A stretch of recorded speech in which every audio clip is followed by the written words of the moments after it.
I bet 90% of investors don't know this, maybe even 95%. I'm going to tell you how the stock market actually works and how to use that knowledge in order to be able to get better investing results.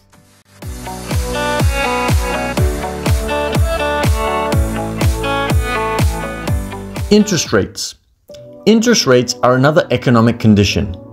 If interest rates are higher than the dividends investors will get or the growth in share price, then people are more likely to sell their bakery shares to get a better return somewhere else.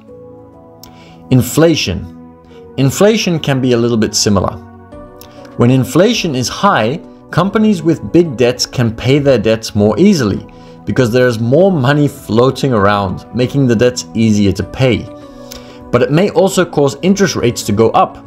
So depending on what has the better return, investors may invest in the bakery or move their money to the bank or bond market.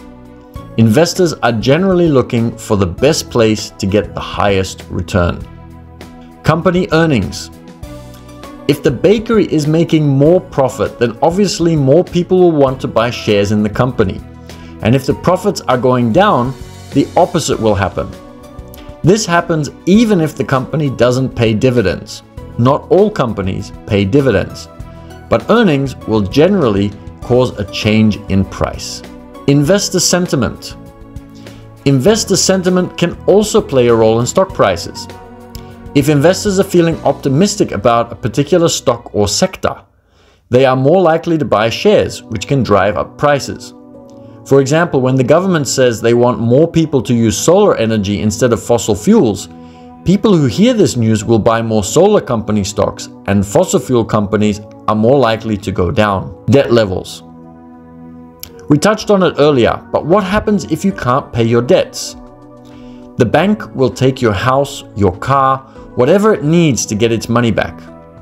So if our bakery starts getting into too much debt and starts having trouble paying back its debts, then this could negatively affect the stock price. If investor sentiment feels the company's management has let debt get out of hand,